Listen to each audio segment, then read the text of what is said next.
Well, hello everyone. We're talking with CM today. CM has been, like a lot of us, raised around the Jehovah's Witness brand of truth, and he has his experiences to tell. He has seen some things, and I just really want to thank you, CM, for coming on and talking with us today. Thank you. Yeah, you're very welcome, Eric. So, go ahead and maybe start from the beginning, and just briefly tell us your upbringing and then when you started to, excel in the witnesses. Everything started long before I was born.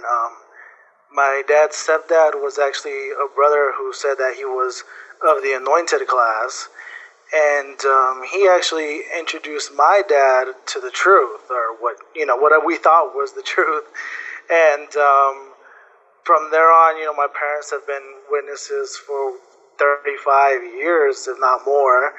And by the time I was born, they had already been baptized Jehovah's Witnesses for, I would say about 12 years by the time I came around.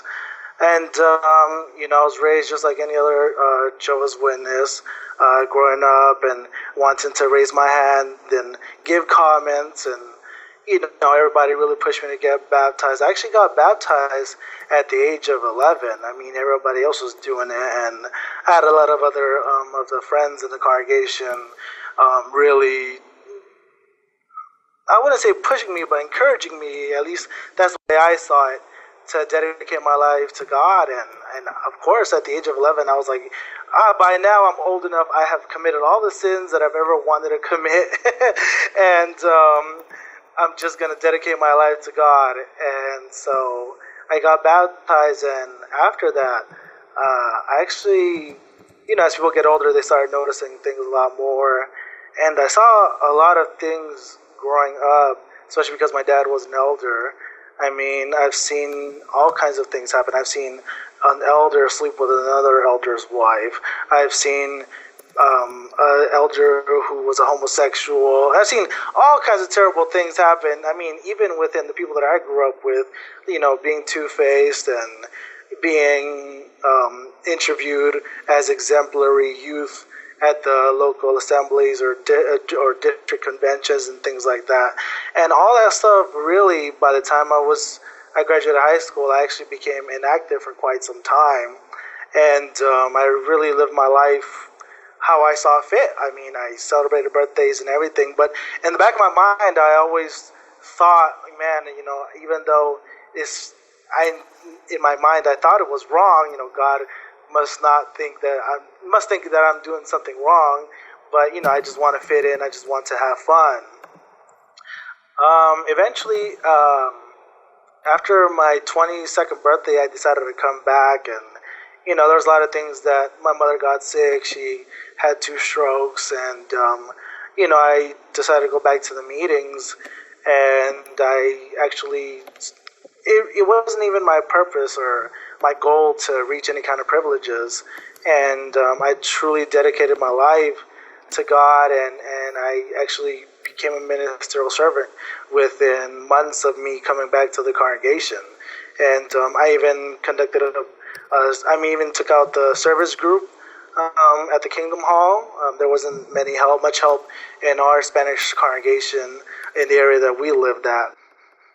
Well, thank you for that background. So you were a little disillusioned, you saw all these hypocritical things, you leave the religion for a while, then you come back as a young man, and all of a sudden you start progressing. You're a ministerial servant, you're giving parts, responsibilities, and at this point, something must have happened for you to get where you're at now, right? So maybe you can explain to us, what it was that made you did you start to question things or to doubt, or what? It's, even when I was growing up, there's a few things that I didn't completely agree with, but my train of thought was, well, if I want to be part of the club, if I want to be part of the true religion, then I have to follow all the rules, even though I don't agree with all of them. And one of the big ones was actually disfellowshipping and shunning of people who had been disfellowshipped. And there was a few key things. Number one, my best friend while I was growing up was a cousin of mine. And when we turned 18, he walked out and became a hardcore apostate and just totally cut people off from his life.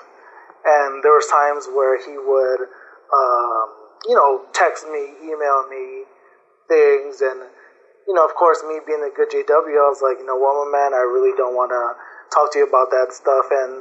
But I also wanted to learn a little more about what the apostates are talking about. I wanted to actually have a good answer for him and for any other apostate, because I was really good in service. I mean, I had talked to apostates in service and taught, with the Bible and everything. And I just was like, I was not afraid. I was going to be like, I'm going to defend the truth. And I used to go on, I actually was going online onto XJW sites, watching XJW videos, and commenting on them, defending the Watchtower organization, because that was my religion. That, to me, that was the truth, using reasoning and the scriptures. Hold on a second, CM. So you were a JW apologist? Yes. You were one of those guys that gets under my skin and comes on my YouTube channel and trashes me. Hell yes, but I didn't. Yeah, I was like, ouch. Look, you must have been dissociated because you cheated on your wife or something stupid like that, and that's why you're so bitter and angry. Mm-hmm, that's the assumption. And the thing is that, let me tell you something, and this really goes out to a lot of the XJWs out there, and if you really want to help people, the best way to do it is to actually, okay, I understand that, we're all very bitter at first. We really are. We're saddened. We're hurt. But if your intention is to help people, it'd probably be best for you not to put videos out there while you're going through that phase. The reason being is because sometimes things come out, you come out very aggressive, and that really pushes people like me away, people who are kind of interested, And so, but I did find a lot of sincere people who were once witnesses, and you were actually a witness when I first started seeing your site, Eric, and, reading stuff. And, when people are you could tell when people are being very sincere, and you want to listen to their stories. And when you see the facts for yourself, because quite honestly, after I read a few things, I got curious and I stopped going to the XJW sites and videos, and I started doing a lot of my own research. And while I was doing my research, I remember actually a week before I got announced as a Ministerial Servant, I saw a movie. It was called Worlds Apart. I so happened to have the flu that weekend, or that day, that Wednesday night, and I was at home and I was kind of flipping through the channels, and I saw the information on the movie. And it's, if you haven't seen it, go out there and see it. It really put things into perspective, because I had never been to fellowship. When I came back, I was only reproved, which kind of surprised me after all the things I did. But those brothers must have been very understanding and loving. And, quite honestly, even though you may find a lot of bad seeds within the organization, there's a lot of good people in it. It's true. I have a lot of love for people. I have a lot of love people who are witnesses, and I have a lot of respect for them because they are truly, sincerely loving people. But after I saw that movie, I actually had another experience that made me kind of question things again. I actually had a friend who, basically, she kind of got screwed over. I actually used to throw parties of like 300 people all the time and invite people to supervise, but I met a lot of youth from all over the area where I live at, and they invited me to parties, and that's where I met her, and we were really good friends, and we still are to this day. She was also a third generation Jehovah's Witness, and it so happened that at a party, they all got drunk and committed fornication, and they all together decided to talk to the elders together, but left her out of the loop. So when the elders called upon her, they actually suspected that she did not want to come clean, and therefore she got disfellowshipped. And to me, it didn't really seem fair. I mean, I was shocked. I was like, if they reproved all these people and they disfellowshipped you, wow, you know. And I saw her at a right after she had gotten disfellowshipped, I saw her at a district convention, and I was talking to her. I was like, man, I'm really happy to see you. Keep doing the good work. And this is me right after I'd become a ministerial servant. Not long after that, the elders called me in and were like, hey, you were talking to somebody who was disfellowshipped. And I was like, well, you know, I was actually encouraging them to continue, you know, their good work. And the elders told me, like, that's not your job. You know, that's not our job either. That's, well, whatever elders handle her case, they know what really happened. You know, let them worry about her, and you shouldn't be doing that. And to me, I mean, first of all, I never agreed with the whole shunning part, you know, because in reality, all that really does to people is push them further away instead of make them want to even come back. And which is, I mean, I knew that way before I ever started doing research. Eventually, I did start doing a lot of biblical research and reading essays by scholars that had doctorates on subjects of the Bible, and I came to the realization one afternoon after work, this isn't the truth. It isn't. And I broke down. I did. I was crying. I actually walked in. I literally got out of my car. It was raining that night. I got out of my car, I walked across a bridge, and I just looked down, and I was like, I asked Jehovah, like, tell me that, give me a sign that I'm wrong. And the sign came that I was right. And that actually happened not too long after that. See, I got diagnosed with cancer. And I was getting treatment for it, and I couldn't really go to the meetings anymore and perform my duties. And I had spoken to the elders already, hey, you know, I'm going through this. I'm probably going to be missing a few meetings and things like that. And at first, they really were understanding.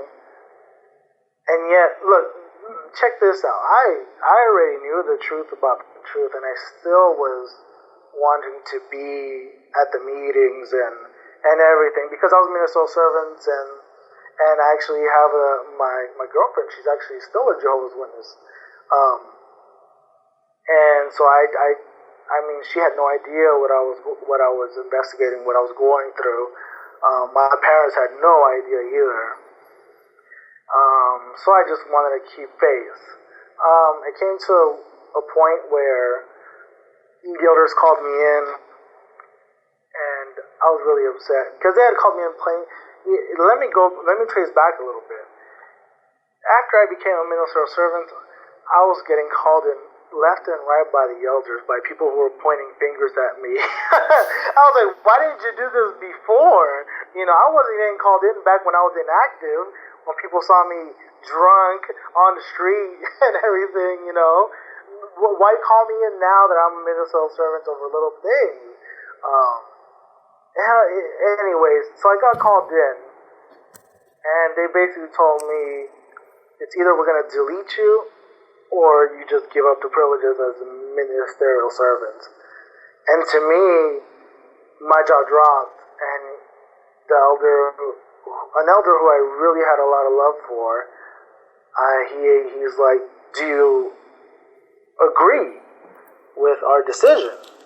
And I told him no, but I understand why. And once he told me that, I was like, now I'm really going to dedicate myself to researching everything that I can and finding my own truth. And that's really what I think was Jehovah's, or God, you know, God's message to me, that this wasn't the truth, and that I was right in what I was suspecting. All right, so let me just recap this, because I want to make sure I have it right in my own mind and for our listeners. So you're starting to do critical thinking, you're researching, you start to learn things, Initially, you're defending, the witnesses, but then was there any particular website or particular video that stands out in your mind that really helped you to kind of question, like maybe it was about blood or it was about the shunning or something like that, like the UN? It was actually about, on your website, there was actually an article. I think it was kind of like the sunglasses, how they were invented. It was quite some time ago. Oh, yes. Yeah, I remember that article. The Eskimos would use a bone and they had little slits. Yeah. That really stood out to me when I was talking about the elders and how unloving they can be and things like that. And it was true. You can't deny the facts. You really can't. Even that's actually why I think a lot of witnesses are afraid to even look. And that's why I think that the governing body puts out the information, don't even look. Because once you do, like I did, and many others have, then you're like, you can't deny the facts. You can't. When it's like you get a slap in the face, you're like, it's right here. The facts are right here. Take a look at them. Do your research. Look it up yourself. Don't take my word for it. It's almost like that joke about the three monkeys that do the hear no, see no, speak no evil, and they have their hands over their body parts. They don't want you to get any information from the other side, because if you do, then you'll see how flimsy their arguments are. So you started studying things, you went to JWStruggle, and I'm sure you went to a lot of other good places. You saw this stuff. Now here you are, you're fighting cancer, and then the elders are coming to meet with you saying you're not going to enough meetings and they want you to step down. In the old days, they used to announce it differently. What they'd announce, so-and-so's been deleted or so-and-so has stepped down. Now they don't do that. They just say so-and-so is no longer a ministerial servant. CM's no longer. So what happens then is the rumor mill and the gossip mill starts. At that point, you said, okay, you were really disillusioned, and you're like, why do I want to be around these people? They're not true friends. Their love is conditional. And so about how long ago was that, when that happened, CM? How long ago was that, and where are you at now? I would say that was about over a year ago. Over a year ago, that's actually when that happened. And by then, I had already noticed a lot of people shunning me. Mind you, I'm not disfellowshipped. I didn't get my privilege taken away because of something I did. People were already shunning me, making their own assumptions. Look, and here's the funny part. Nobody called me, we missed at the meetings, what's wrong with you? Nobody did that. Instead, when I showed up at the meeting, people were like, hey, it's good to see you. What you been up to? Well, maybe if you give me a call or text me once in a while, you would know. I would bet my last dollar that most of the people in my congregation have no idea that I even had cancer. I would have bet my last dollar. Right. And I put that on everything that I love. I would bet it. And that's just hard to even comprehend, that they wouldn't be more interested in what was happening to you and all of that. So a little over a year ago, this happens, and then you really unplugged from the matrix, and you've been, I take it you're doing a fade now. You're not officially DF'd, so you're just fading away, right? Yeah, it's actually been 10 months since I have even stepped, well, I take that back. I haven't gone to one meeting for 10 months. I did go to the district convention, mainly because I had to take my girlfriend, and I went to a totally different one, so I wouldn't really run into too many people that I knew. And I really did also to listen to the apostate symposium. The Human Apostate Symposium, yeah. Yeah, exactly. And sure enough, and the funny part is we had heard about this long before, people even heard about it. It's interesting how there's a lot of information that comes out long before it comes out to the rank and file Jehovah's Witnesses, and it goes to show you how many people in the higher ups are actually awake to the truth about the truth. Going back to what we were talking about, I decided little by little to tell my parents about how I felt, and I mean, they're heartbroken. They've been very heartbroken. I mean, to be honest with you, my other two siblings, they've been inactive for a long time. One of them, he's more of an agnostic, so he'll go to the Kingdom Hall just to sit there and whatever. And my other sibling, he hasn't been to the meetings in forever, but he's fully convinced that the witnesses, it's the truth, and there's no denying it, and he tries to convince me. And he actually, when he first heard about what I was going through and everything, he actually came up to me and he started cussing me out and telling me, "You're stupid. Your ass is condemned. You're not gonna, you're gonna be destroyed in Armageddon." Just all kinds of stuff like that. And I'm like, quite honestly, I don't really care anymore. Like, he was threatening to expose me to the elders, and I was like, you go on ahead and do that, and I'm gonna get this fellowship, and then what? You have really no power over me. Nobody has any power over me.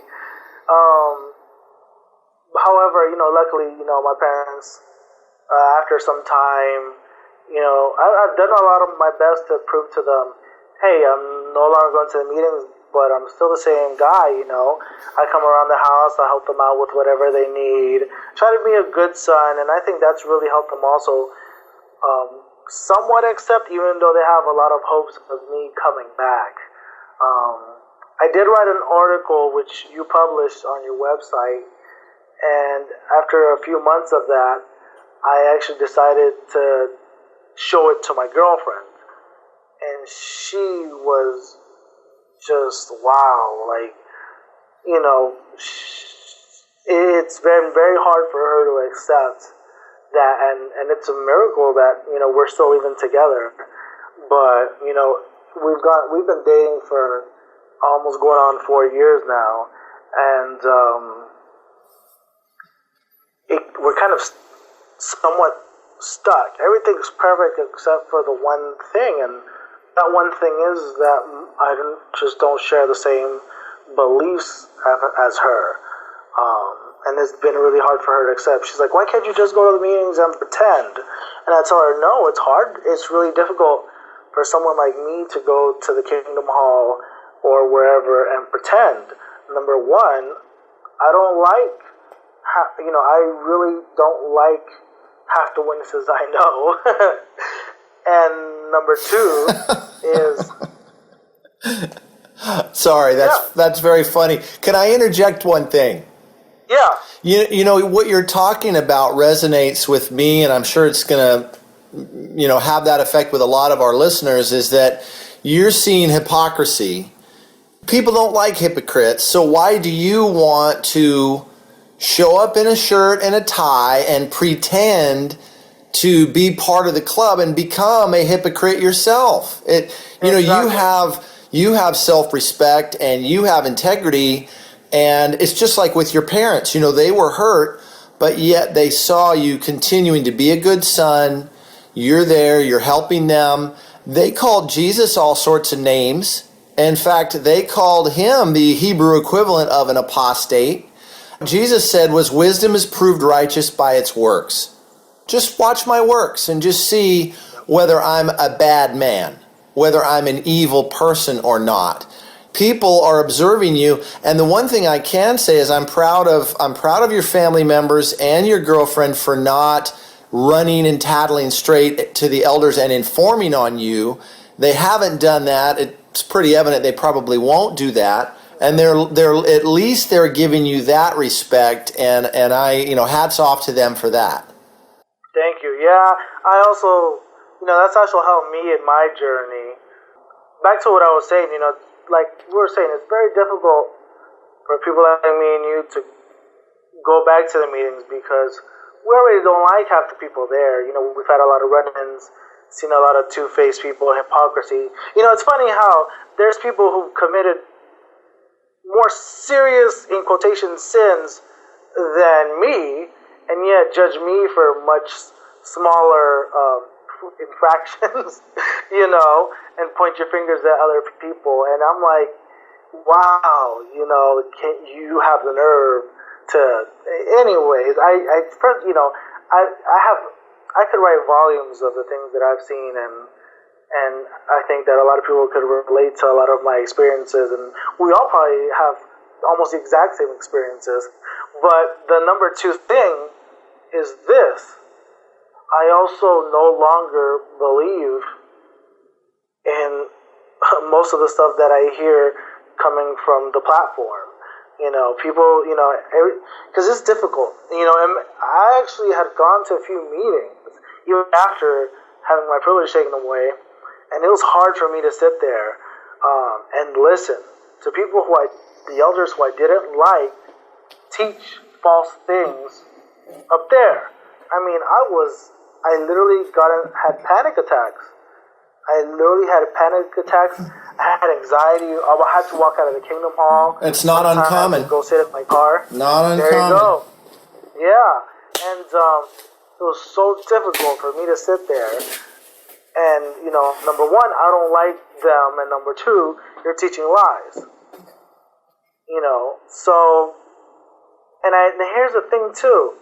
I also, after I decided I just done with it all, I had a few other experiences. I decided to talk to a lot of other ex-witnesses and people who were disfellowshipped. And when I approached them, they were more than glad to talk to me. They were glad that I wasn't shunning them like everybody else. Right. However, when I started giving them little hints about the truth, their things went up. And these are people who are disfellowshipped, who will probably never come back to the organization. And yet they're still prisoners of that mindset. Okay, wait a minute. Hold on. So you're saying you go and you talk to like people you used to hang out with that got DF'd. Exactly. And they're like, "Oh yeah, hey, let's party or let's be friends." Exactly. But then as soon as you say anything negative about the organization, then all of a sudden it shows they're still mentally in. And then they started shunning me, and I'm like, I'm not this fellowship. Am I that bad that people who are being shunned are shunning me? It's crazy. Okay, so, and then we go on to another subject. I also had, these are people who are never coming back. Even one girl who had disassociated herself. She actually texted me a few weeks ago and was like, I was at the assembly, it felt so great, I need God in my life, it's been hell since I disassociated myself. And in the end, in reality, I was like, you know what, you do what you feel is right, and best of luck to you. Because, when you're first out, you're resentful, you're angry, you're very zealous about what you have learned, and you want to tell people all about it. But you also got to be very tactful about the way you say things and who you say things to. It's true. And so, quite honestly, I had very interesting experiences after I had left. I'd had a run-in with an elder who has been an elder longer than I've been alive, and he particularly didn't like my family. He really didn't. And he decided to try to pick at me. He'd never had a run-in with me. And he decided to ask my girlfriend, hey, you guys have been dating for quite some time. When are you going to get married? Have you guys ever committed sin? If you have, you got to come clean. And my girlfriend's like, what are you talking about? Where is all this coming from? And he's like, I hear that he picks you up at work. And of course, I get pissed off because I already don't like this guy. If there's one Jehovah's Witness that I really, truly do not like, it is that man. And if I saw him on the street, it was just me and him in the alleyway. I don't know what would happen. I really don't. He's probably, if you have had a run-in with a bad Jehovah's Witness elder, this guy's probably 10 million times worse. He's driving people out of the organization long before they even probably learned the truth about the truth. Like, that's how bad he is. And I actually spoke with him and the circuit overseer. And I actually have a recording of it, but most of it's in Spanish. And I read scriptures to him that by doing what he's doing, he's not taking care of the flock. Instead of that, he's hurting the flock. And that's not his flock to hurt. It's Jehovah's flock. It's God's flock. How can he be mistreating the little sheep? Instead of, I read quite a few scriptures. In reality, the circuit overseer talked to him, and he's no longer the conductor of the congregation, but he's still an elder, which still amazes me. I mean, after all the things that he's put people through and things like that. Anyways, after this, I met with my elders, and they started questioning me about all kinds of things. It kind of felt almost like a judicial committee. And, I asked, once again, the elder that I actually had a good relationship with, what did you and brother so-and-so talk about? And he looked at me and he was like, what me and brother so-and-so talked about is between me and him. And I'm like, what is this? Confidential information, highly classified information? You're over here asking me to be honest with you, and you can't be honest with me.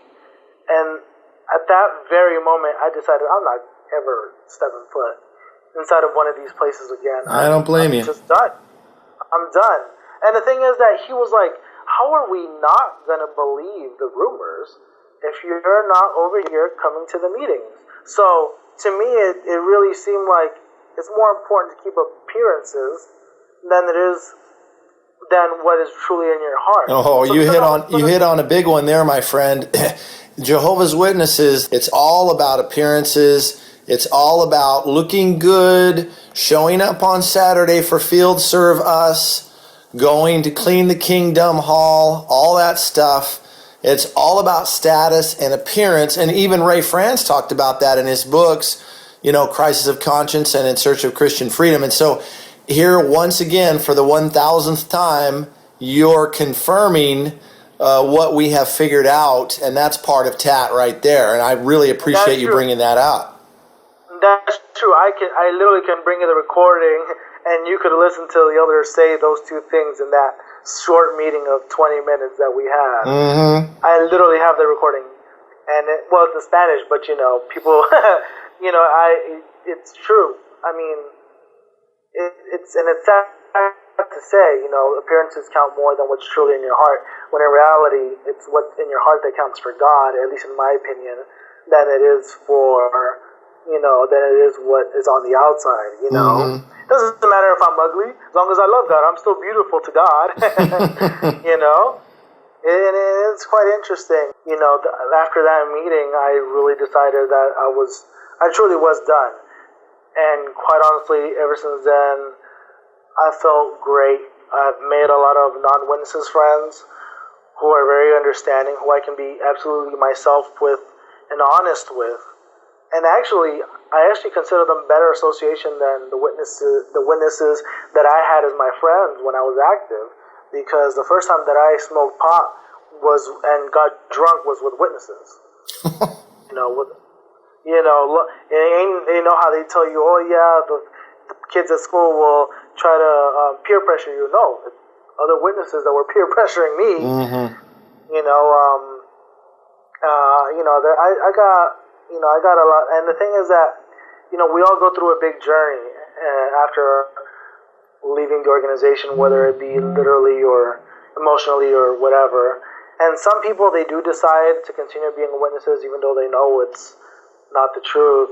And, that's fine, but I'm glad that they're probably not letting the congregation take control over them. They're not letting this religion control their lives, and that's fine. And for all of us who've decided to actually walk away, fade away, bend this fellowship, disassociate ourselves or whatever, I think that all of us have a long healing process. And for each one of us, it takes a different amount of time, because we go through that resentment, we go through that pain and that zeal, and we're like, oh God, I wish there was no more Kingdom Halls ever. But then you start thinking, there's a lot of people who became witnesses, and you don't know in what position, at what point in their lives they were when somebody came knocking at their door and taught them what they considered Bible truths. And so to them, like for example, to my parents, for me to go to somebody like them and tell them, no, that religion is wrong, it's disheartening. It's like, how can you talk about the thing that saved my life? My girlfriend's cousin, man, he was in jail for a long time, straight up gangbanger, and he came out and now he's Ministerial Servant. I think he actually just last week. He actually became an elder last week.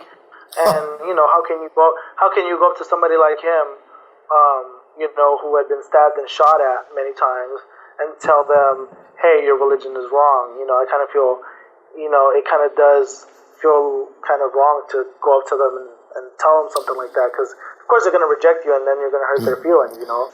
To me, you're touching on a good point, and that is that people are sick of judging other people.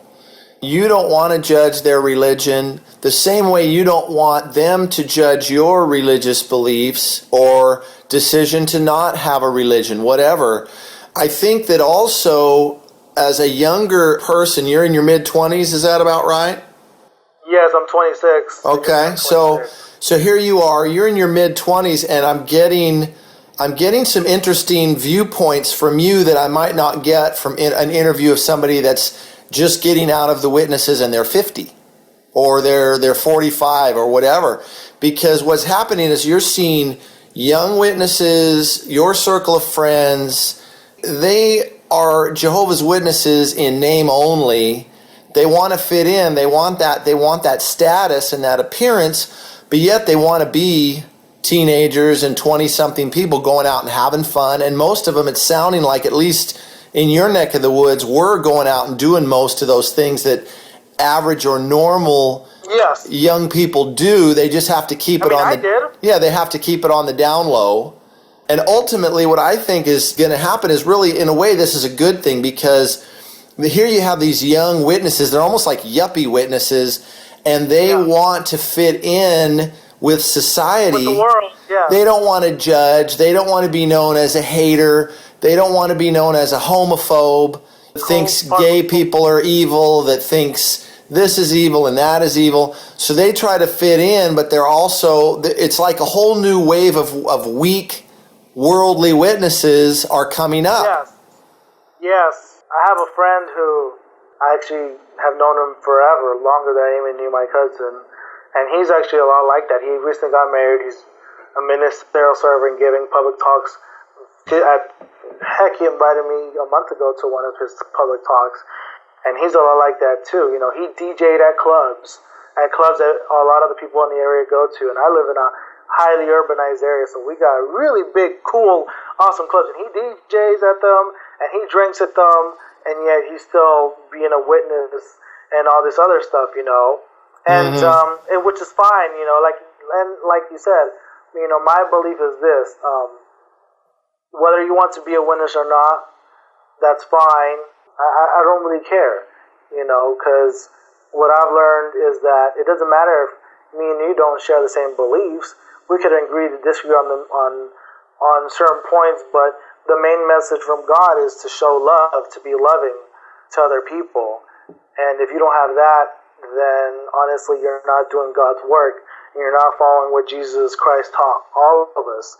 A lot of people have their own different opinions, their own different personal truths, and the thing is that you can go to any church and openly disagree with what they're teaching.